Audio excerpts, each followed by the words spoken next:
Welcome back to Beauty and the Surgeons. Dr. Martin here, Dr. Jason Martin. I'm a board-certified plastic surgeon with Amy, who is a nutritional therapy counselor, certified nutritional therapy counselor, and we have a really, really good guest today, in-house. Very intriguing, good guest.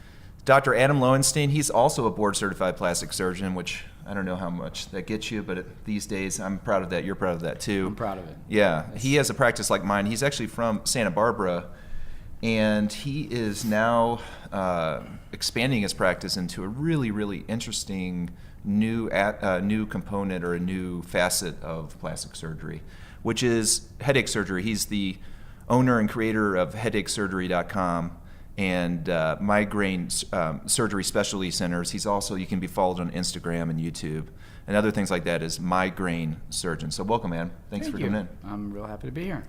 All right, so you're a plastic surgeon. That's great. You do basically what I do, which is more cosmetic surgery, but you've recently expanded your practice into a different field. Can you kind of go into that real quick? So I've had a kind of fascination with migraine surgery ever since they kind of came out with it in 2000. Dr. Bauman Gairon did some work on it. His brow patients noticed that his brow patients, a lot of them didn't have, were cured of their migraines. So I've had migraines all my life, and I've got stories from my mother when I was 7 years old that I had really bad headaches. Yeah, I'm all right. And so I've been very interested in this for a while, and then really decided to kind of pick up the ball and run with it. And it's been great. It's a matter of doing microvascular decompression of peripheral nerves. So they're not the nerves, not in the brain, but nerves in the head and neck region, and releasing those nerves, which is actually preventing the triggers from causing the migraine cascade that really causes all of the pain. So it's fun, and it's extraordinarily rewarding. Our patients are just incredibly grateful, and it's really changing lives. So I'm really enjoying it. You know, in researching for this podcast, when Amy and I were looking at it, the incidence of migraines in the United States is alarmingly high. And lost wages and just quality of life issues. Like Billions of dollars Yeah. it affects our economy, and these people suffer immensely. It's to a person, my patients always tell me afterwards that the fact that they can re-engage, it's if you don't, first of all, if you've never had a migraine, it's really hard to understand what that is like. Okay, What is the difference between like just a headache and a migraine? So migraines, number one, have associated symptoms with them. So like we call them auras. They can have visual changes, and this can range all the way to hemiparesis. Okay, so patients like lose ability to move. And feel parts of their body. That's like a stroke. Kind of like a stroke. And it's actually frequently confused with a stroke initially. And so nausea, and I'll be honest with you, I had a migraine this morning, okay? And so like I woke up this morning and my entire body ached. My head was pounding. I was very parched. And for me, again, I've had various types of migraines all my life, and I can control my migraines with what's called a triptan, which is a type of migraine drug. And so I took some of that this morning, and now I'm back to myself, for better or for worse. Again, if you haven't had this experience where it just all you want to do is stay in bed, light bothers you, sounds bother you. I mean, I was telling you earlier that I'm staying at a hotel that has very fragrant soap, okay? Smells are a very frequent trigger of migraines. So these people walking down the street, they're fine. Somebody walks by with a bunch of perfume, it can ruin not only their day, but their week. I mean, that can spiral into something where you're incapacitated in a room trying to stay quiet and dark, and I mean, it's really incapacitating. So it's a headache, but it's a headache with a lot more severity, number one. And secondly, there's usually associated symptoms with it that are above and beyond what you would have with a headache. And third, at least with migraines and doing the research for this, it's usually in certain types of locations or the trigger points associated with migraines, which we will get into, separated out from a normal headache too. This kind of gets us into your backstory that you and I were talking about, which makes it so interesting. So this podcast is primarily about education, empowerment, and transformation. And a lot of things we talk about are plastic surgery, which you and I do on a weekly basis. But we also talk about stories of transformation. We also talk about educating yourself and empowering yourself. And you have a really amazing backstory as someone who has struggled with migraines their entire life. And I want to go into that and talk about that. And then you dovetailed that struggle, okay, into your surgical career to help people like yourself to transform, to get better, and to empower them to actually have an answer to this problem. Yeah. Which, by the way, a lot of people can be controlled by medication, according to the data, but some people can't. And if you can't control it with medication, you're really at a loss in this world the way it is now. And that's what we'll get into. But let's go into your backstory real quick. So, where'd you grow up? Maryland, outside of D.C. Okay. And you were talking about your mom. She's a psychologist. So my mom is a PhD psychologist, and when I was a kid, she was a school psychologist. And we lived in a place called Bowie, Maryland, which is a fantastic place to grow up.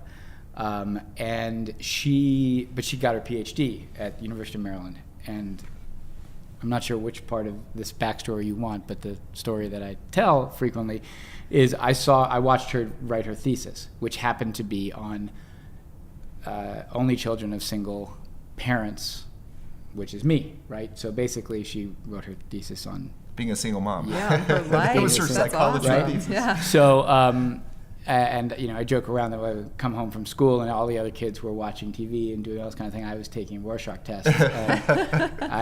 No pressure. What does it look like today? Yeah, no pressure. Well, I always kid around that I knew the answer book, so I could make you think. If I took your Rorschach test, I could make you think I was a pathologic killer or a very empathetic. Is fun. You could anyway, manipulate the test. Yeah, there you go. So, so when I saw her do her thesis, our dining room table was a little smaller than this table, and it had piles and piles of books, and it looked so hard. Like for years, she had all of these books. She was doing this research on the dining room table, and I always thought, I wanted to be a doctor, but I didn't want to go through that. That looked hard. So medical school's got to be easier than that. So that's I wanted to be Dr. Lowenstein, and she was Dr. Lowenstein, and that. But in fact, I never actually thought about doing anything else except being a doctor. So that was that's growing up. That was. Did you know you wanted to be a surgeon, or just? So I'm an only child. Hence the thesis. Hence a lot of things in my work. Hence no pressure on you to succeed. My practice. Your poor wife. Solo practice. Yes, that's right. She'll be happy to watch this and get some empathy there. My surgery center is solely my own. I like what I like, and so yes. And in.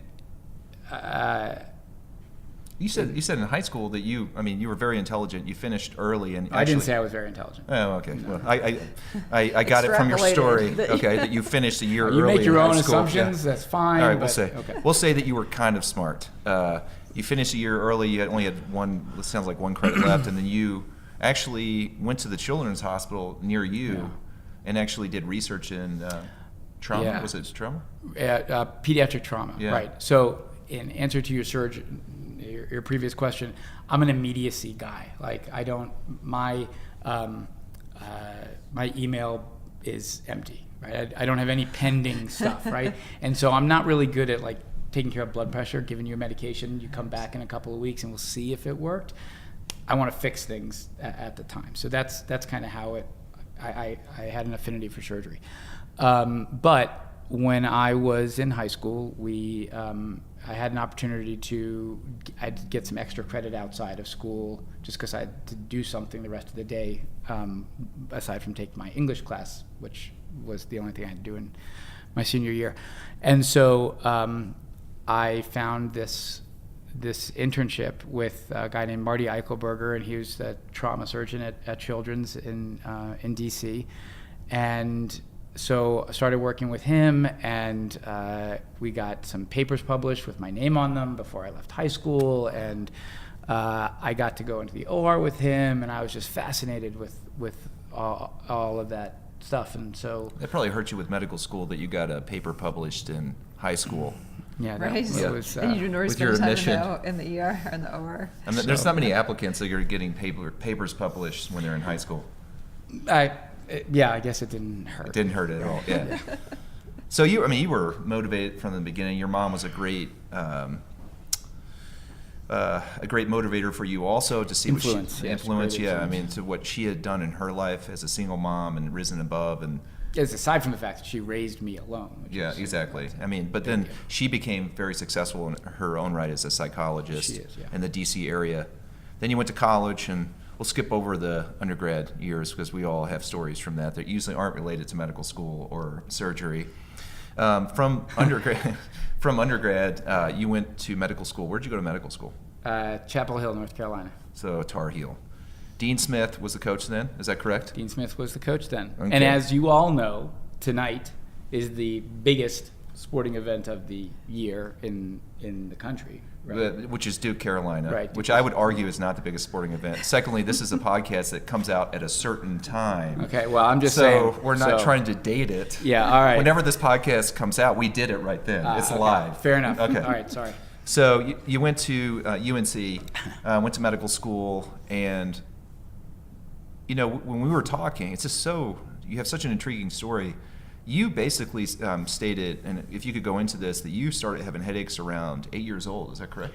Yeah, I 10% of school-age children have migraines, and I was one of those lucky people.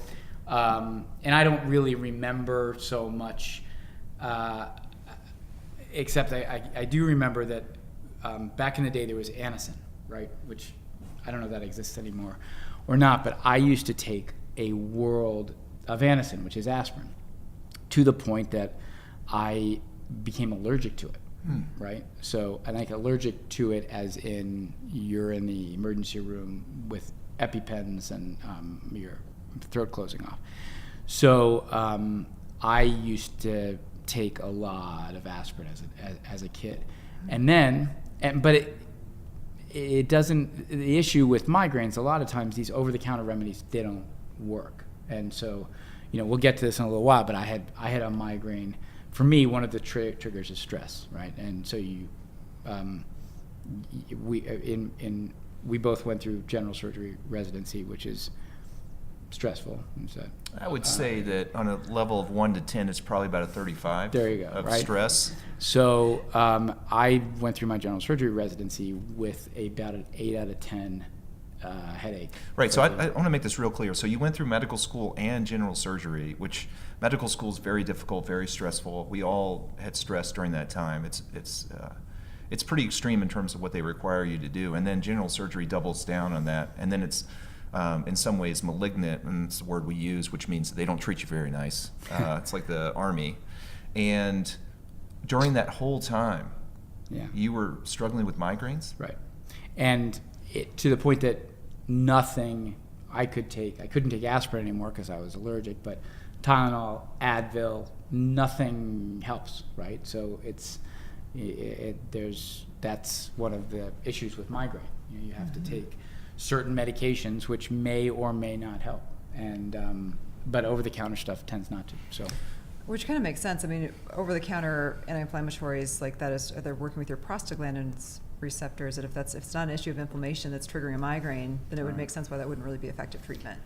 And there's lots of different kinds of migraines, and there's lots of different. It's really an evolving field, And it's not an evolving field in plastic surgery. It's an evolving field in neurology. And thank goodness for the neurologists, because they are, there's new drugs coming out even this year that previously haven't been available. But the reasoning for migraines has been thought variably that the blood vessels in your brain swell and dilate, and this causes issues. So some people will take medications to cause those blood vessels to get smaller. Obviously, those kind of things are not over-the-counter medications, right? And so, there's cascades of neuropeptides that, are now these new medications are monoclonal antibodies against some of those things. But point is, very, very kind of esoteric, specific medications that need to be used for these patients. And a lot of these medications work really, really well for a lot of people, but there's a subset of people who they don't work well for. Right. Yeah. For you going through this, when did you? So I mean, you lasted through all your training and remarkably did very well. Well, I mean, I'm not sure how well I lasted. Yeah, well. I gotta tell you that I call myself a nice guy in recovery. Right? Like, I was a very, very sweet kid, and then I went to my residency. Yeah. And so that's pretty much a commonality for most people to go through Yeah. it. But for you to have to deal with the added component of physical pain, it was very you would have to unpleasant. be an extremely strong person to be able to get through that kind of training process. And as you said, you're a doer. Like, you don't like to have the open emails in your inbox and stuff. And thank God you were that way, because to be able to have the inner strength to rise above that and get through it, put one foot in front of the other, kind of a common theme we have in our podcast. And you did it. So then you made it through, became a plastic surgeon, did what plastic surgeons do, and we all go through training and we get out. And some people join practices, some people join hospital systems. What did you do when you got done? So when I was done my residency, with my plastics residency, I actually came out to Denver and joined Kaiser Permanente, which I think is arguably the best job you can have right out of residency, because I was doing like complex cleft lips and palates. I helped separate conjoined twins in my third year of practice. I mean, you don't get those kind of opportunities just out in your own practice. So I was there for 7 years doing microsurgery and a lot of breast reconstruction and craniofacial stuff, and it was great. Right, and the microsurgery, just for people to understand, is surgeries with a microscope, and that's really dovetails into the headache surgery that we're going to be talking about here soon. So you were there, and then somehow you ended up out in California, in Santa Barbara, which we have a practice in Aspen, and everyone's like, oh my gosh, I can't believe you have a practice in Aspen, but I think Santa Barbara may trump Aspen. Oh, yeah, I think so. I mean, it's not even a competition. It's not a lousy Yeah. place. Yeah. It's not a It's bad not a place lousy to be. place. You I wake mean, up in the morning, you're like, oh, life is so wonderful. Like, you there's know? the ocean. There's birds coming Yeah. by, people are smiling and jogging. Sun is shining. Yeah, and everyone that lives in the East Coast is just miserable, and they just hate you for the fact that you have a practice in Santa Barbara. But you've made a name for yourself, a very talented surgeon. I know that. I came in contact with you through the American Society of Plastic Surgeons. You were on the board. You were head of the Young Plastic Surgeons Organization, which is part of ASPS. You were part of the mentor board, I think, at one point, in terms of the implants. A very successful surgeon, cosmetic surgeon, oriented primarily, and yeah, everything's going well. And then all of a sudden, I'm talking to you on the phone, and you start talking about headache surgery. And here's a person that has it all inherently, with where they're located, with the practice and everything, and you're talking about headache surgery. And in some ways, I was like, what's Dr. Lowenstein talking about here? He's a little bit crazy. But Well, that's justifiable. yeah, that's right? justifiable. Yeah. But I do think it's important to note that your interest in headache surgery really kind of goes back to all your experiences throughout training and also your personal experiences. You were micro-trained, a very successful surgeon, very talented, and you saw an opportunity to help people like yourself, then also use your surgical talents that you inherently have from your training and your private practice. So I'm not sure this is probably not what you're getting at, but I will say this about what we do. plastic surgery is a very, very diverse field. Like, and not a lot of people know that, for example, the first transplants were done by plastic surgeons. So the pioneering spirit of people in our field is great. And so I've had a really great opportunity in my career to kind of reinvent myself several times. Like, I did reconstruction here in Denver for many years, and it was fantastic. And then I thought, okay, well, what's the next challenge that we can look at? And so when I left Kaiser, and again, it was fantastic practice, but I'm an only child, and at the end of the day, after a period of time, I'm kind of better off making my own decisions and on my own than in a big company, which is why I decided to leave Kaiser. And I ended up in Santa Barbara, not even knowing where Santa Barbara was or what it was like initially, but I got lucky and I ended up there. And I got to train there with one of the top aesthetic surgeons. And as you know, a lot of fellowships for aesthetic surgery are, 3 months to maybe a year. I got to work with this guy for 3 years all the time, and basically did a 3-year aesthetic fellowship. And then he retired and I took over his practice. So then for the last 10 years, I've been doing aesthetic surgery. It's great, love it, it's a lot of fun. But kind of thinking, okay, well, what's the next challenge that I can look at? And so this headache surgery just it seems to be a great opportunity. It fits with my world because, again, I've had these issues. I can identify with patients, and I think a lot of patients really appreciate that because, again, if you haven't had this, you don't know what it's like. And so it's really, at the end of the day, I'm just very, very lucky to be doing, what I'm getting to do in the field that we're both in. But we don't, in this podcast, we don't believe in luck. I mean, you have circumstances, and then you have an innate ability to understand those opportunities and take advantage of them. And when I say take advantage, I don't mean in a way that's manipulative. I mean that you utilize all your experiences in life. You were fortunately a good surgeon at the right time. You were very well connected and respected, so you came into contact with Dr. Gurion or Janice or all these people kind of working in this field, and you were able to reach out and implement that in your practice, and you should be commended for that. But more importantly, we need people like you in our field. We need people to reach out and grab some of these novel surgeries and to keep expanding, to keep on trying to improve the health of people, but, from a plastic surgery standpoint, but in this case, from a functionality standpoint. Quality of life. Yeah. I mean, that's the biggest issue with what we're doing is quality of life issue. Mm-hmm. And I can absolutely see that. I mean, I've never had a migraine, but I can definitely understand having spoken to people who have, that it can take a while to be understood.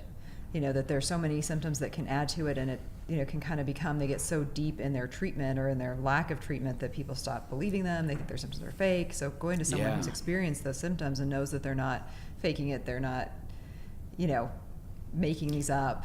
At the very least, can be compassionate. That's what I mean. Yeah. Relate. Can understand that. These symptoms are all real. Like they're in your head, but they're not in your head. Yeah, I mean, a lot of people get a social stigmata about them from Missing having work. migraines, Yeah. and a lot of people lose their job because they can't function at work, and sick days turn into one after another, and you don't have an understanding boss, or you can't do your job. And then, these people really, it can ruin people's lives. I've had patients tell me that they were considering assisted suicide, right? And we operate on them, and then they're like, I haven't felt this great in years. And it's just, you hear that from somebody, and you can't. I mean, it fills you for the rest of your life. Exactly. Yeah. Right. So, all right, let's get into it. So if people have migraines or migraine sufferers, what do they usually do first? They go see a neurologist or get referred to a neurologist? They usually go to their own doctor. Okay. And then their own doctor will often send them to a neurologist. And, from there, so many different things can happen. You can go to headache specialists, you can go to pain doctors. A lot of my patients are seeing multiple physicians, and there's so many different ways to try and attack this. And a lot of people, they'll get, one of the things that we get is we don't get, the neurologists get, is an MRI of the brain, because at the end of the day, you want to make sure that there's nothing else going on, right? So you want to make sure there's no brain tumor or anything like that. So then you get people who, they're looking so hard for a reason that this is happening, and they get an MRI and their brain looks normal, and they're crushed, right? Like, I was hoping that there was going to be a tumor there, right? But that's normal. And then it's, how can we attack something that we can't see? It's, the problem is right here, or it can devolve into a whole, I'm seeing this person for my narcotics, I'm going to see this person to get a nerve stimulator put in. That's one of the things that some people do.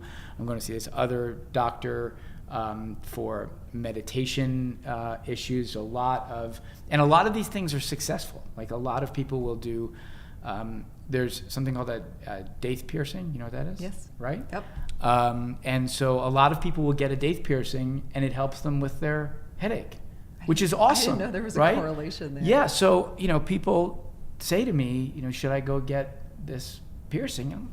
Absolutely. Like, lots of different things work for lots of different people. So that's like on the theory then of like Eastern medicine, that it's somehow like disrupting your chi in that area?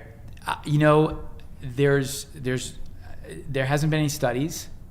There's a lot of discussion about this, and it doesn't work for everybody by any means, right? So a lot of people said, yeah, I tried that, it didn't work. But it's not really understood. And that is part of the problem, is that migraines are not completely understood. And so, it's interesting that when, in all of these doctors that you would see with a migraine, the plastic surgeon is about the last guy on that, on that list. And so for like the patient with a migraine, what percentage does first line treatments really work for them? Like 80% or 70%? First line treatments, I would probably medications. say ballpark around 50%. Okay. But then there's a tiered thing of Yeah. going to one thing and then another thing and then another thing. And you're literally at the end of the rope. yeah, I mean, so look, I love the surgery. It's awesome, right? But it's not for everybody. If you, I haven't had the surgery because I take Zomig, which is a type of triptan. And I can function on Zomig. Like, Zomig wipes out some people. It makes them so exhausted. But you and I have had 5 days of operating straight without Right. eating or sleeping, and I'm kind of used to that. So Hard to that keep a side good effect, surgeon down. yeah, it doesn't bother me. I'm Won't used stop, to it, can't right? stop. Yeah, there you go. So, but some people can't take that type of side effect. So Zomig doesn't work for them. But a lot of people can. And so the point is that if daith piercing, medications, nerve stimulators, if these things work for you, that is awesome. And that's really the thing to do. You only go to surgery if nothing else works. But in those patients where nothing else works and we can do some of our screening tests, which I'm assuming we'll talk about in a little bit, the efficacy or the ability for this to actually work is extraordinarily high. And so that's a great thing. Right. Are you seeing an increase in the number of people who are finding out about the surgery and actively seeking you out? That is a hard question. Are we seeing an increase? And there more people know about this today than yesterday than last week. Mm-hmm. Okay, but today hardly any people know about this. Right. So right? 15% of all Americans, 35 million people, right? Migraine sufferers. Oh, right. Yeah. 50% of those, the first line therapies, the drugs and stuff help out. And then you do the CAM stuff or alternative treatments, all these kind of things. I mean, there's millions of people out there suffering from migraines that are not totally getting relief or even functional improvement with all these therapies. And in reality, the surgery has a lot of potential, at least from the data that's out there. Yeah, I mean, the data that's out there is, is very favorable. My personal experience is very favorable. But the biggest problem with migraine surgery is people don't know it exists. Yeah. Right. And honestly, we also have a reasonable amount of difficulty with getting people to refer to us because, as kind of talking about earlier, the neurologists, I think they feel similarly, like the plastic surgeon's about the last person you need when you have a migraine, right? And so for a plastic surgeon to go to a neurologist and say, I can help people that are at the end of their, who the subset of people that are not getting better with what you're doing, I may be able to help. They're skeptical, right? And I can understand that because, look, if I was a neurologist and said, look at my plastic Dr. Martin, surgery research. I have a great way to Right. do a facelift. You should look at it. Right. You'd be like, come on, Yeah. right? So I totally get it, but it's on us to get people the data to review and actually see the success rates, which are better than 90%, and that's part of what we're having to do right now. I mean, the data, I'm sorry, just real quick, the data goes back 15 years, or more than that, 18 years now almost. And it's robust data. I personally looked at it. I highly advise people who like that kind of stuff to look into it themselves and see that these are real studies with larger numbers, statistical significance that is formidable, and an efficacy, and we can go into that, what that means, but an efficiency or an improvement that is really there. I mean, I don't know how. So Dr. Guyron in Cleveland is kind of the father of all of this, and his first study used sham surgery. Right? I don't even know how you get that passed through the IRB. Right? How do you get right? an approval to put so somebody to sleep? And half of the nothing? patients Because if you're go at the to Cleveland sleep, Clinic or Mayo Clinic, you can do what you want. Maybe, well, and Yeah. Dr. Guyron is Dr. Guyron. He's the so, man. he is a very, very, very, very well-respected plastic Probably surgeon the in most the world. well-respected, Exactly. So, but I mean, he put people to sleep, made incisions, and in half the people he went and did the decompression, and in others he didn't do any decompression. Centered it back And up. so, right, and you can see, I mean, that's as strong a study as you can possibly do. And when you see huge statistical significance that the people who got the surgery largely got better, and the people who didn't, got the sham surgery largely didn't get better, it's not vague, right? What percentages are we talking about here in some of those studies? And I know it depends on the site. We'll get into it more in detail. But what percentage are we talking about? So,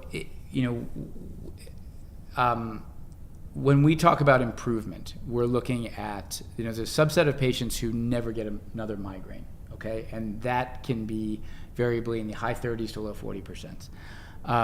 And if you're looking at... So a third are cured with surgery. Cured, never have another migraine, right. And then if you look at having a successful procedure as being decreasing your migraine symptoms by at least 50%. So that means that you have at least less than half the number of headaches that you're used to, and those headaches are less than half as severe as they used to be. There's some studies that show that to happen in the high 80%, some in the low 90%. But we can, in the worst case scenario, let's say 80%, but in fact it's more closely to 90%, we can decrease these headaches to be basically normal headaches. Everybody has headaches, right? So I have patients who they still have headaches, but they'll email me like a happy email. Hey, I had a headache today. I took Tylenol and it got better. That is unheard of to a migraine patient. They don't. Right. That's never happened to have to these patients before. So even just to celebrate having a normal headache, that's what kind of patients, that's what these patients are dealing with. If you think about it, plastic surgery is criticized a lot for the level of data they have in studies.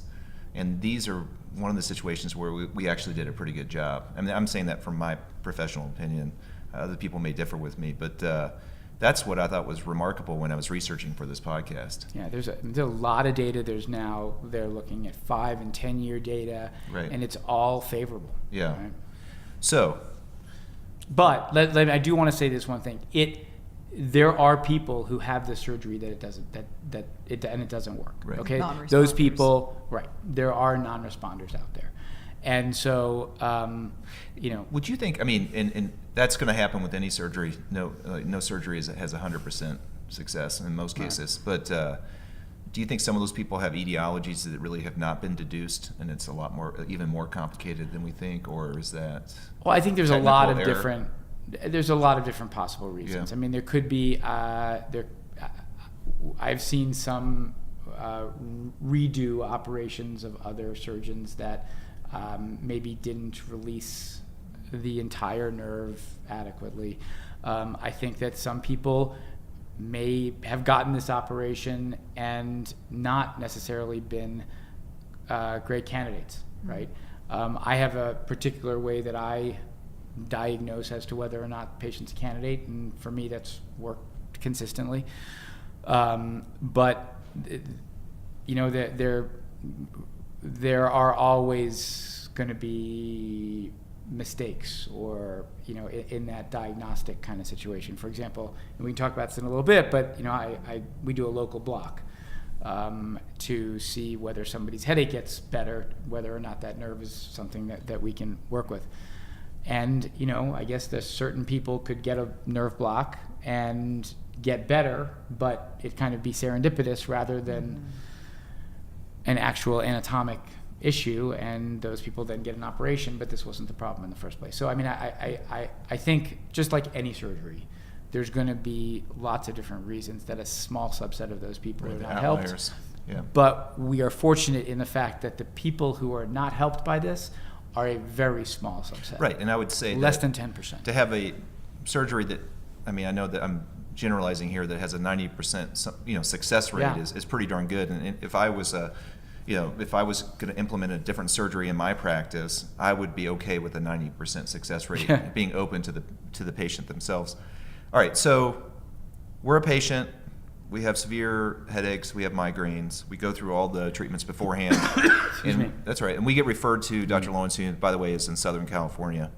And we get referred to Dr. Lowenstein. So what is the process by which we, as the patient, get evaluated? So in an ideal situation, you show up in my office in pain, right? To the point that we'll talk to you before you come for your visit and say, different people have different triggers. So we talked about people with perfume. A lot of people, red wine, caffeine, chocolate, right? And so we say, the night before you come in to see me, have chocolate with red wine and a coffee chaser, and walk by do the perfume counter everything that you can do to try and come in with a migraine. So optimally, patients come in pain, which is a strange thing to say, but it is what it is. So then we have you fill out prior to this a very, very detailed history, and we want to make sure that you actually have migraines and that you actually have seen a neurologist and you actually you've had an MRI, and we know that this is the problem that we're working with. So then I'll do a physical exam, and there are about 14 nerves in the head and neck that cause, 7 on each side, that we know can trigger these headaches. And so one of the things I do is I'll just from a history try to find out where a person's headache is coming from. Is it coming from above the eye and radiating to the back? Is it coming from the back and radiating here, etc.? And we try to figure out where that is from, and I look for what's called a Tinel sign. So a Tinel sign is where you know what it is. A Tinel sign is where you tap on the nerve and you get some reaction, either increase in pain, tingling, And a lot of patients will have sensitivity to tapping or to Lowenstein in various nerves. So, okay, that's where the headache seems to be coming from primarily. And so in my practice, then what I'll do is use some local anesthetic, lidocaine and Marcaine. Lidocaine is a quick onset, lasts for about an hour. Marcaine has a little bit of a longer onset, but lasts for about 4 hours. And I will give you a shot where I know that nerve is. Do you use like an ultrasound guidance, or do you just? No, a lot of people do. I don't. Just from, you've operated on the nerve enough time, you kind of know where it is. Times, you kind of know where it is. And a lot of the ultrasounds are also used, and again, this is, a couple layers further than we're going here, but to try and find the vascular, the blood vessels that could be crossing these nerves and causing compression. Yeah, we'll get to that though. But basically, I'm going down to where the nerve kind of starts and giving this local anesthetic. And then we kind of turn off the lights in the room, and I go back to my office and I do some charting, and I come back in about 5 minutes. And more often than not, the patient will say, my pain has decreased from let's say they started at an 8 to X, okay? And so if they say, I had an 8 5 minutes ago and now my pain is gone, then we can be pretty certain that that nerve is the problem, and most of the problem, if not all of the problem. Can I ask you a question? Yeah. So you said there's... It's your podcast, Yeah, right? thank you very much. I have only one question for you. So do you inject only one nerve at a time, or do you inject multiple areas? I mean, how do you deduce that out? So I inject one nerve at a time, and this is what I call targeted injection mapping. So the idea is we're mapping out the problematic nerves. So when I have injected that first nerve and I come back, and let's say they say, I had an 8 and now my pain is down to a 3. Okay, so we basically start again. Now where is it coming from? Well, was coming from back here. Back here, and behind you the fixed head. this. Behind the head. Right, behind the head. And so now it's coming from, the remaining pain is kind of in my temple or above my eye. So we look for a Tinel sign there. But even if there's not a Tinel sign, if this is where it's coming from, then we give another shot there.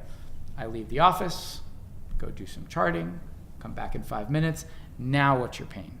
So what we're doing is trying to work down to a pain of 0, and in doing so, mapping out each of the nerves that are problematic, and in a targeted way. So that's so by the end of the consultation, you may have several injections, you may just have one. But the idea is that we're moving from severe pain towards, if not to, a pain-free state by blocking these nerves.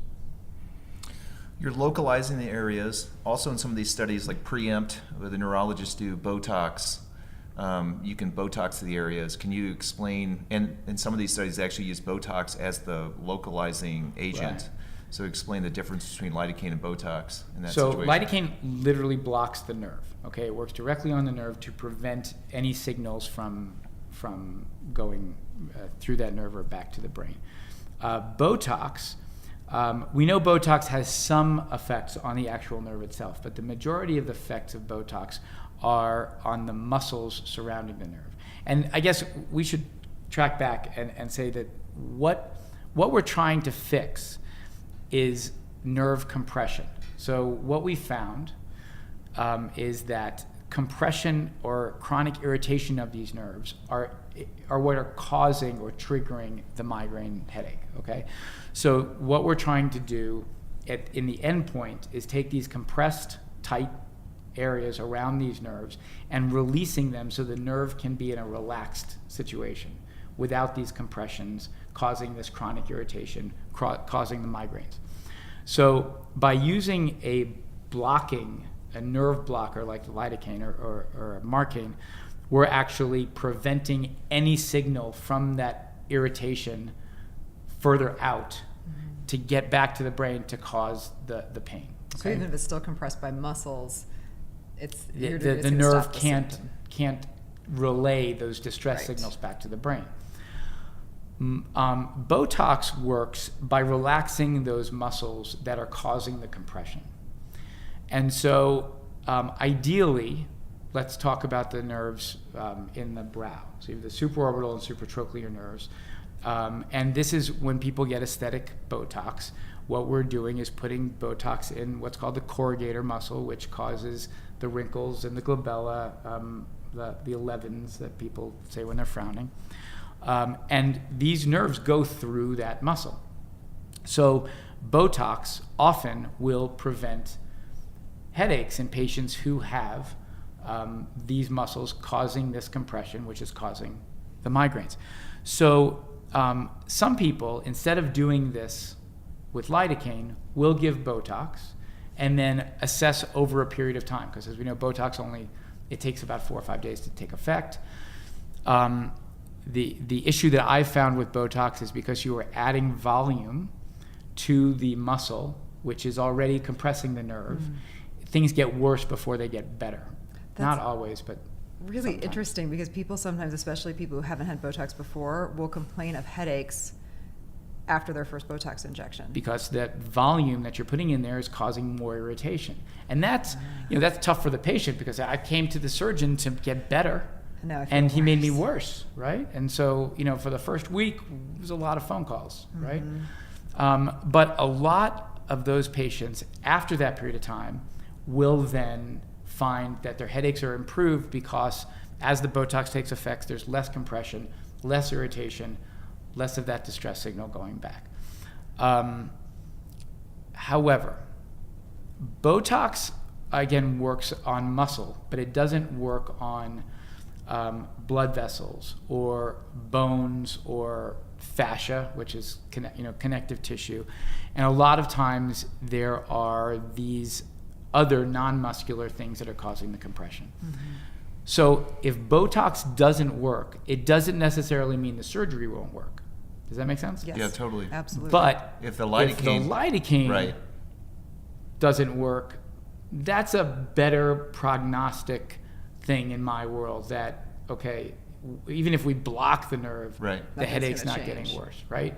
And I can tell you I've seen that twice, right? I mean, almost everybody that gets to me is improved by these blocks, which is remarkable, because I'm seeing a very small subset. But if almost everybody that I'm seeing is responding to this, you gotta wonder how many people are out there that are potential responders, right? Yeah. So you have peripheral nerves, and those nerves get compressed, and that's what we think is going on. There's certain areas of the head that we see this over and over with migraine sufferers. Most of the time it's muscle, but it can be other things, like you're talking about fascia, or where the nerves come out of the bone itself. Just different types of differing anatomy can affect that.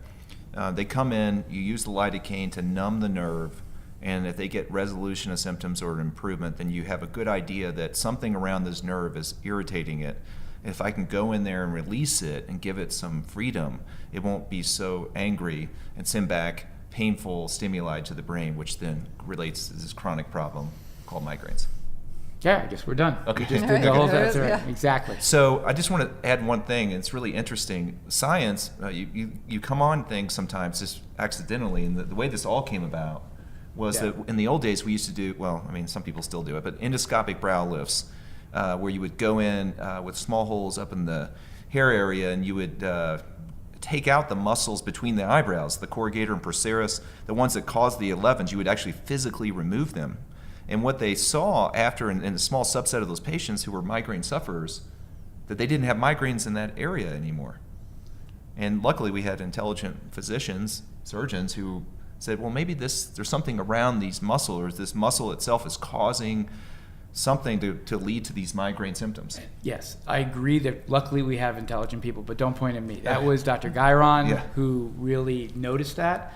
And then he did a whole bunch of subsequent studies. And he and another friend of mine, Jeff Janis, who's at Ohio State, they did all of these anatomic studies on cadavers, finding different nerves, testing with different with Botox and lidocaine, and really figuring out which of these nerves are problematic. And we're still, again, we're in the, relatively speaking, early stages of this. And we may find other nerves down the line that are still an issue. But right now, we're dealing with 3 nerves in the back of the head, 2 nerves in the temple area, and 2 nerves in above the eye. And we're having good success with those. Let's get into that. So for those listening to this, you can also watch it on video. So we're going to kind of describe it to you when we're kind of talking about different nerves, but there's also going to be an associated video with this that you can look and see Dr. Lowenstein actually pointing at, we actually have a head here. Yeah, so... what is his name? I have to know. The patient's head? Yes. You know something? I feel bad. You've I never haven't named your named. I head? haven't named a head. Right. I think Amy maybe. No. It's a male. It's a male. Right. That's right. So or short-haired female. I don't know. That's Right. right. With So, dark eyebrows. Right. Well, Can I say one thing for yeah. just the common person out there? If most people who are listening to this probably haven't been in a cadaver lab to understand like the beautiful, delicate nature of nerves. Like when you're in a cadaver lab doing dissections and you find these nerve bundles, like they're amazingly intricate and so delicate, but they also at the same time are shockingly large in some areas of the body. Like these nerves are big. There's a couple of these nerves that are big, and there's a couple of these nerves that are wispy small. Yeah. And a lot of the nerves actually branch. And so, and again, who are the non-responders? To get a complete surgical outcome, we got to ideally find each branch and decompress each branch, which can be like a challenging, maze, right? Yeah, Exactly. Have these beautiful long tendrils and just Right. like nerves are really beautiful. Exactly. Yeah. All right, so let's imagine we have a patient and all areas are involved, okay? So, and we're going to go through, you're going to have you quickly go through the different areas, the trigger areas or the localized areas, and kind of give an idea what that patient would go through on the day of surgery, how many surgeries it would take, and the process of surgery for each location. Okay, so let's actually move back, and we're going to call the head Thomas, because I'll tell you where there is Dr. Mühlberger in Germany and England. He has several centers in Europe and treats a lot of migraine patients. And he was good enough to send me this head, this prop, and so we'll call it his name. He looks like a Thomas. Yeah, there you go. So, and this, there's some of the stuff that is really nicely shown here. There's a couple nerves that are not shown, but here we can see this is the greater occipital nerve. He's pointing to the back of the head. Yes. Right? So, and that nerve comes from it's called C2, which is one of the branches of the spinal cord, and it goes through several different muscles, including the trapezius muscles, which, as we know, when we're stressed, a lot of people hold their stress in their neck and shoulders, and this nerve can be compressed by the trapezius, as well as what's called the splenus capitis, which is a deeper muscle and helps with head stability. And it can also be compressed by the occipital arteries, which are often kind of up here and now I'm pointing to the higher portion of the back of the head, and they can have arteries that cross and cause problems. Right, so if you feel your neck and you go up to where the skull, you can start to feel the skull, that's the area that he's pointing at right like now. where your Right. spine kind of meets up with your head. Yeah. Exactly. But it makes So- sense why motion would be such a trigger then for people, because some of those muscles you mentioned are really key in kind of keeping our head stable. Yeah. Like keeping our horizon where it is. So like. And interestingly, a lot of patients who have this problem, and when we're dealing with these nerves, we call it's called occipital neuralgia. So neuralgia is a inflammation of the nerve. Occipital is occipital area or occipital nerves. Excuse me. A lot of these patients have had either a recent or distant history of whiplash, because what's happened is you get a whiplash injury and then scarring down of the muscles which were torn during the whiplash injury, and then all of that causes tightness around these nerves. So a lot of patients that I'll talk to who've had this surgery, who are considering the surgery, I'll ask, did you ever have a car accident? I'll go, I forgot about this, but back in so-and-so, I did get into a car accident. When did your headache start? About that time, right? And so it's interesting to see that a lot of these can be post-traumatic issues. But back to these nerves, there's also here a third occipital nerve. There are three occipital nerves, and the third occipital nerve is in the same general area, just a little further down on the neck, and it innervates a much smaller area, but can also be a trigger. So when you say a third nerve, are they branches or just three different distinct There's nerves? three distinct different nerves, but all in the occipital region, right? And therefore occipital nerves. The lesser occipital nerve actually is not shown here, but it's down in the lower lateral neck, comes out around what's called the sternocleidomastoid muscle, which is another neck stabilizer and helps with turning of the neck. And for example, for me, that's one of my triggers. So when I have a really significant headache, I'm just rubbing right on the side of my neck. And, before I knew what I was doing, I was relaxing. I was trying to massage those areas to try and relax the muscles. And then when I learned, I progressed through plastic surgery and learned about this, oh my gosh, it all makes sense, right? So in order to get to these nerves, the way I do this is a vertical incision that's largely here in the hairline. Right, so it's in the midline. In the midline. Okay, a vertical incision. Now, do you have to shave the hair? Yes. Okay. We do. In women, and a lot of patients are women because more women suffer from migraines than men, we can shave the head in a manner. If you have long hair, you'd never know the difference unless you actually lift up your head.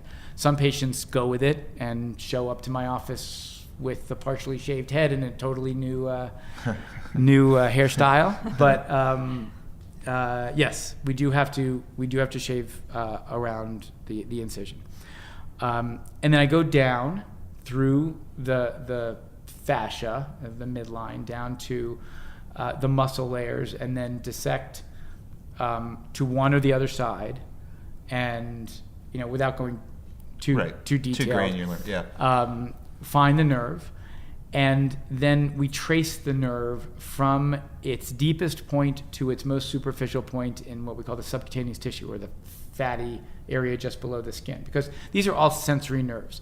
And at the end of the day, at the end of their course, they are providing feeling or sensation to parts of the scalp. So they're going up into the fat below the skin, and there's no compression there. And so we trace it to get up to that point. And back here, I'm going through the trapezius, through the splenius capitis, taking out little pieces of muscle, and also making kind of a trough for the muscle to lie in. For the nerve. For the nerve to lie in, excuse me, thank you. And I do that for the greater occipital and for the lesser occipital.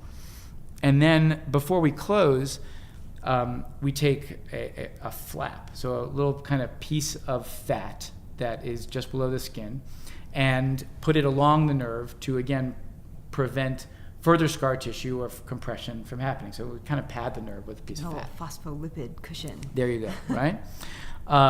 Over for the lesser occipital nerve, I usually make a smaller separate incision at, again, down the back of the neck towards the side. And that incision is usually an inch maybe, and go down to the muscle layer. We can find that nerve relatively easily. If it's easily decompressed, then we'll decompress it. But for the smaller nerves, of which the third occipital, the lesser occipital, and we'll talk about the ones in the temple as well, these nerves really innervate very, very small areas. So sometimes if the nerve looks really bad, we'll just cut the nerve and bury it in an adjacent muscle to prevent what's called a neuroma, or an abnormal growth of the nerve, which can also be painful. Patients won't even really recognize a deficit of feeling from those small nerves that are. But the greater occipital, you do not, because that's something that would be. Right. The greater occipital, we can cut it. If it's severely diseased, we'll cut it. If it's a secondary operation where we've done a release and it has not been successful, but the patient is still showing us that this is still the problem, then we'll sometimes go and cut that nerve. But that can cause numbness and tingling in a larger aspect of the scalp, and that can be unpleasant. Yeah, people find like numb scalp disconcerting. Right. But a lot of patients, given that or the severity of their migraines, a lot of patients say, that's fine, cut the nerve. But if we don't have to cut that nerve, we try not to cut that nerve. Okay. And then we close things up. We use buried sutures, so there's no sutures to come out. Some people use a drain. I don't use a drain. And after surgery, you can be sore because we're cutting muscles. Right, it's still surgery. Right, but patients can tell the difference between post-operative soreness versus migraines. Excuse me, two totally different things. So patients will have soreness for a couple of days, sometimes a couple of weeks, and actually sometimes they'll have good and bad days of actual migraines afterwards. Again, the nerve has been manipulated during the surgery and is kind of angry. Right. And you have postoperative swelling too. Exactly. Yeah. So, some patients will have worse days, better days, and over time, over the next few months, kind of equilibrate to a situation which in more cases than not is favorable to what they had before surgery.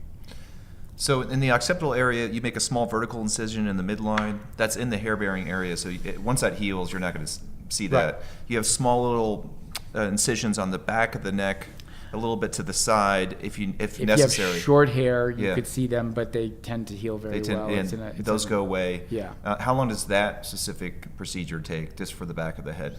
So it takes about 2 to 3 hours if you're going to do both sides. Okay. And then for that surgery, you'll be laying face down, which we call a prone position. It's under general anesthesia, which means there's a tube to help support you breathing. And it would be done in a surgery setting, like a surgery center or a hospital, just FYI. All right. There's other areas too. So let's talk about those. We can take Thomas's. Poor Thomas, he just took his eye off. If people can see this, he just took his eye off. And so what he did is now he's looking at the left eye, the bones around the eye, and then the temporal area. So if you go from your eye and you go to the outside where your sideburn is, that's kind of the temporal area. Right. And so, the nerves above the eyelid, above the orbit or above the eye, the supraorbital and supratrochlear nerves, they go through variably either holes or notches in the bone, in the superior orbit or the eye socket. And so a lot of times there's compression there. And so we'll go and we'll actually unroof what's called a foramen, or the hole that the nerve goes through. If it's a notch, which is also common, a lot of times there's this fascia or connective tissue that's forming a bridge over the notch. We'll release that. We'll release, as here we're looking at the corrugator muscle, and we'll trace the nerves and all of their branches through the muscle to try and release these areas as well.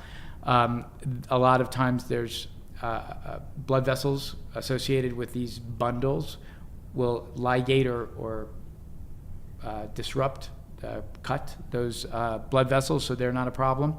And again, tracing the nerve from the deeper portion through all of these areas of potential compression out towards and to the subcutaneous tissue. And you're coming at that superiorly. You're coming.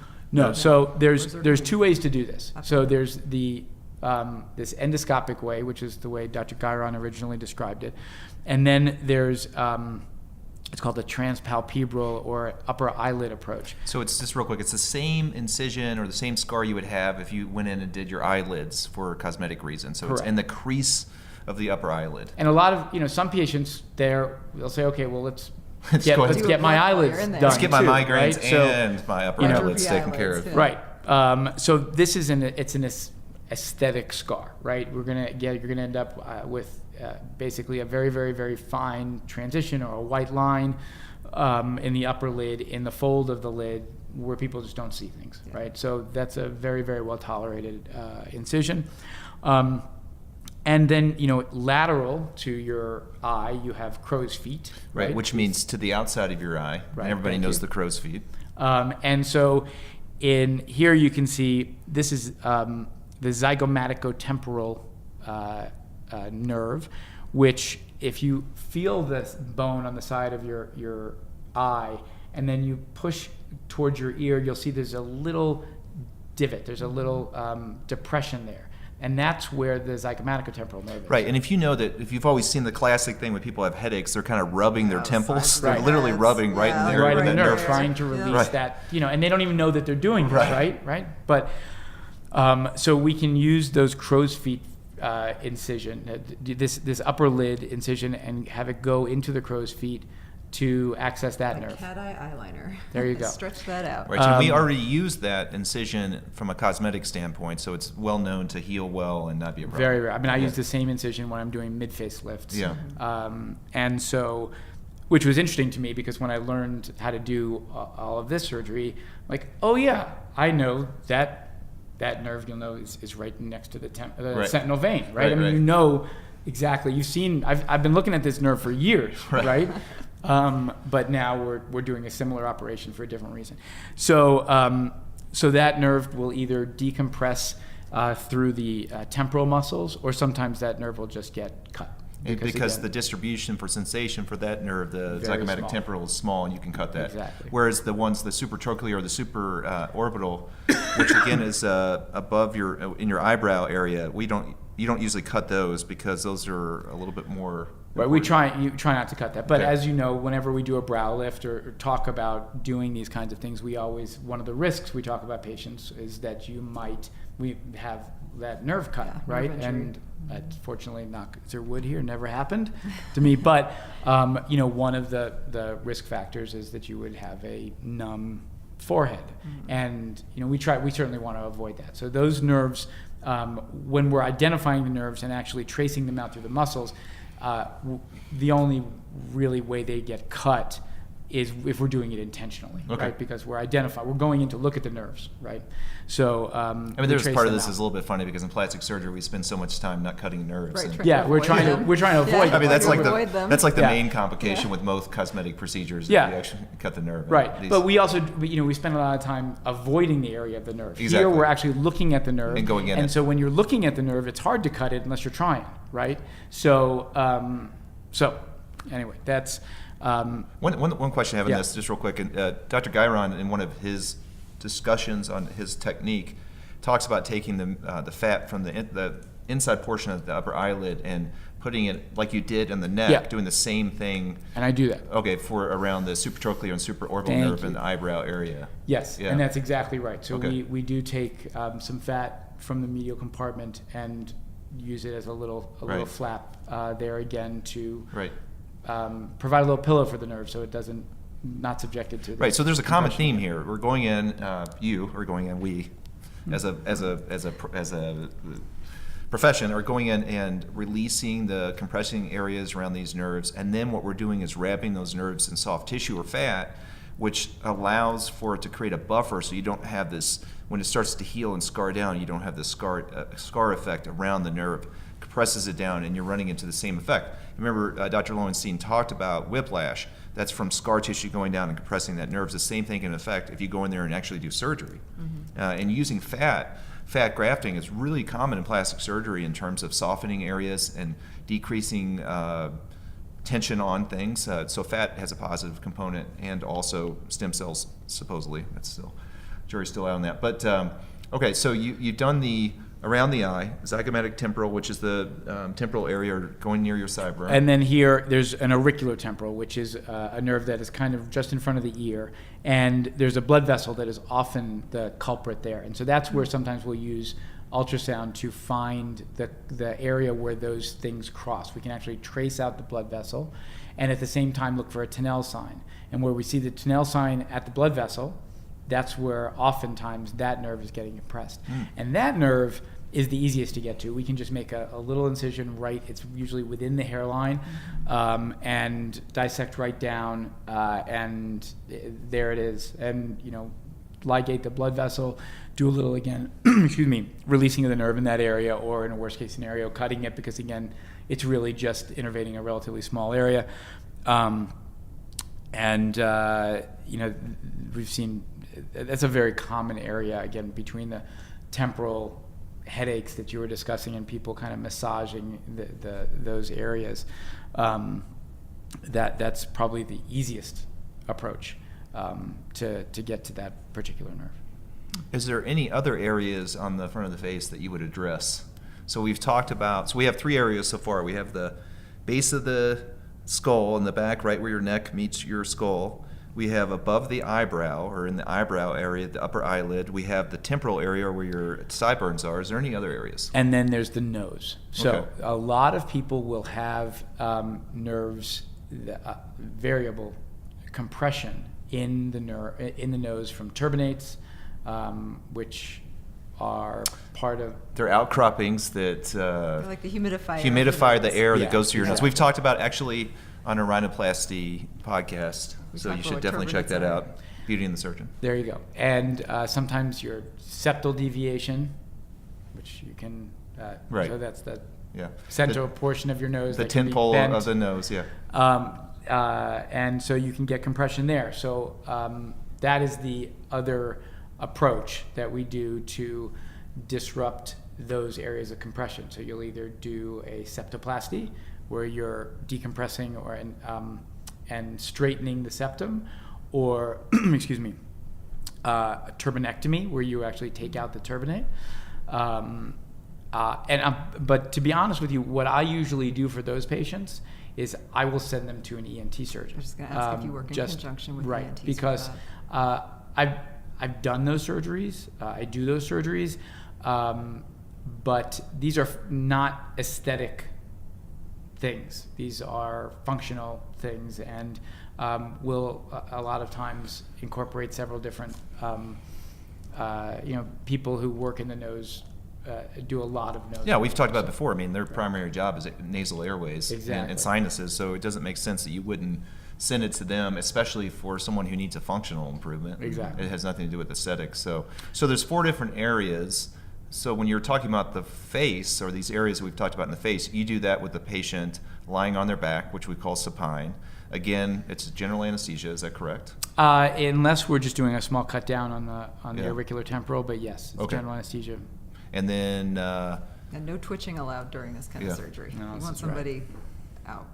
all right. So depending on the area, how much improvement can people get? We often see no more headaches, right? I mean, you can get the entire spectrum, obviously, right? But I've seen just a lot of success in all of these areas. Patients coming off narcotics, which right now is a touchstone in this country of how I love the Opioid use. opiate issues. And again, this is kind of a little off topic, but a lot of these patients are doing ER visits because their head is exploding, and something's got to be done, and they end up in the emergency room, and the doctors won't give them narcotics, right? Because they think they're narcotic seeking. They're pain seekers. And exactly. Because And- there is no laboratory study or scan, like MRI won't show it. Exactly. So, And so you have to trust the patient's history. Yeah, and so I've had patients who are on fentanyl patches, which is a very, very, very strong opiate, that subsequently wean themselves off of narcotics. And I try to get them almost immediately back with their pain doctor, because you take yourself off narcotics too quickly, that can be a problem. But the patients are so eager to actually be rid of these things that they start to do it themselves, right?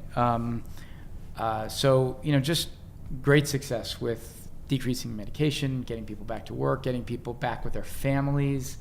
One of the questions that I meant by that question is there more success in certain areas and less in others? Or what percentage of Yeah. each type of surgery are you doing? Just one seemed to be predominant. So- over the Right. others. That's another question I had too. Yeah, there's the classically, this started out in the front. So it was the supraorbital and supratrochlear nerves that The started out stuff with. near the eyebrow. Exactly. Yeah. And I know a lot of people who say whatever nerves you're doing, also go do the supraorbital and supratrochlear nerves in the eyebrow, because many patients have that problem as well. In my practice, we see a little bit more occipital neuralgia, just because I think that's kind of an emerging region. Like it's not, of all of these areas, it was the last kind of to be discovered, and now that we're seeing success with that, there's a lot of patients who have these problems back here. But I think that, honestly, the questions you're asking are very regional and surgeon specific. Like, Okay. I think Dr. Gairon does probably more of the brow surgery, because that was the original thing, and he fostered a very large practice doing that in the beginning. Whereas others of us, I think we're finding that a lot of patients are having these posterior neck issues, and that is kind of an expanding and growing area. And so, and as far as the efficacy or the, I can tell you my experience Right. is equivalent, Right, right? okay. So in all different areas. Got And it. I think, we can look at different people's experience, but again, some people are going to have better and more experience in one part of the face than the others. We're doing surgery in all of these areas and having good success. Yeah, I think it's important to note that if you have multiple trigger areas and they're on the back of the head and the front, it's going to be two different surgeries in most cases. So yeah, I mean, there's some there are some things. Some people will do both the front and the back. Some people will do the front then the back, and it really depends. In my practice, it kind of depends on what the patient wants and what their particular circumstances, right? And so there's some issue with operating on the back of the head and then turning the patient and putting pressure right on the back of the head Sure. while you're doing the front of the head, Right, and vice vice versa. But as far as getting everything done at once, it's also a very attractive thing for people. So it depends on from patient to patient. Is any of this covered by insurance? And unfortunately, That's this a is very the loaded question. loaded question. Insurance, in my experience, will sometimes pay for some of it. Okay? Rarely pay for all of it. Often pay for none of it. Yeah. Okay? And so, yeah, that is a very, very difficult thing for all of us, because, again, for me, I know what this is like, right? Mm-hmm.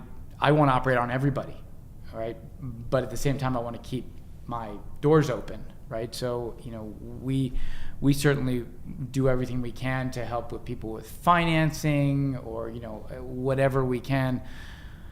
But in the current insurance milieu in this country, they want to pay for less rather than more. Right. And, if you're looking at appendectomy or this, there's a lot. Appendectomy is when you take out the appendix. Yeah, there's a lot more longer period of time that people have been doing appendectomies than this, and so the insurance companies will often say, well, this is a experimental surgery, Right. and you read the data, it's not experimental. I mean, it's there's a lot of good data there, but getting the word out to the public is one issue. Getting the insurance companies is a whole other issue, as far as just having them learn about what the surgery is, how effective it can be, and as well, that frankly we're improving the costs Yeah, it's a huge afterwards, cost because saving. you're getting people who are going to the ER weekly, having pain doctors, neurologists, MRIs, and after surgery, that's all going away, Yeah. right? But that is a separate fight that we're all just working towards public knowledge that there can be help out there for a lot of people who are kind of hopeless. There are things that can be done. Once we tackle that, then, and tackling the insurance issues are. Yeah, but that grows organically. It starts with the public these days. I mean, insurance companies do offer a great service, but they're also proprietary and for shareholder entities. It's the way it goes, and you have to get the word out. People have to be informed. We talked about the whole basis of this podcast is about education and empowerment, getting someone like you on and then espousing what Dr. Guyron has developed, and Janice, I mean, this is what it's all about, and getting the word out for people that are struggling and severely debilitated is so important. And then to add on top of that, you suffer from the same thing. It's pretty gripping in terms of the story and the fact that you've done all this research and now you're actually doing the surgery. And that's the last thing I think that we need to bring up. Can you, without violating HIPAA, maybe even give us a story of someone who came to you, kind of the backstory and how it transformed their life? So I tell you, as a resource rather than a plug, we've got some video testimonials or whatnot on your website? On our website, Okay, good. headachesurgery.com. And the other thing I want to just get in before the end here is that there's a growing number of people that are interested in this, but there are a very select number of us who are, really Proficient. running with this and really trying to make this a big part of our practice, and that's also an issue. I mean, there's Dr. Peled, who was very instrumental in teaching me things. Dr. Afifi at my alma mater in Wisconsin, and there's some people on the East Coast. Dr. Duchik does a lot of this, and so we all try and get. We hear a lot about these patients on Facebook and whatnot, and we try to get these people in with those of us who are really really interested. Obviously, Dr. Janice and Dr. Guyron are also awesome, but there's not a lot of a lot of states don't have anybody, which is one of the reasons that I'm interested in doing some of this in Colorado, because there's nobody else at the moment doing the surgery. So trying to bring the service to as many people as possible. But I can tell you that with my practice in California, I had a gentleman, and I alluded to this earlier, from Kansas. He actually flew out for the surgery, and again, I don't know when you all are watching, but relatively recently we've had some tragedy in Santa Barbara, and his surgery was scheduled during this horrific fire that we just had.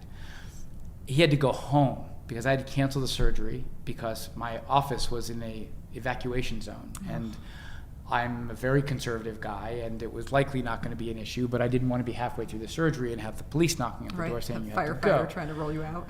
Right. So so we canceled the surgery. He went home, came back after the fires and the subsequent floods that we've unfortunately had. So I did his surgery. He stayed in Santa Barbara for 2 weeks, which is not necessary, but he wanted to do that. He's from Kansas, let's be real. There It you might go. have been necessary for him. Don't hate on Kansas. I mean, we're right next to it. So I saw him just before he left, and this is a very specific gentleman. He actually has a brain tumor, a known brain tumor, a small one that he's had for years, and he had gamma knife or radiation treatment, yeah. And that's a 33 treatment thing, and on his 30th treatment began having headaches and severe headaches. And this gentleman is financially successful, a loving family who I've met. I mean, he's got everything you would want, including and a really, really bad pain issue. So we operated on him, and again, in the face of this radiation scarring, I told him that I'm not sure this is going to work, right? I mean, he's at the end of his rope. He had tried everything. And I said, I'm willing to try this, but you have to understand that it might not work. Before he left, he told me that he had been previously, again, planning on making appointments in Washington State where you can have assisted suicide because his pain was that bad. And he told me that he hadn't felt this good in years. And so on his way back to Kansas, he decided he was going to stop and Telluride and go fly fishing. Now, it is winter right now. You're going Telluride fly fishing in the winter.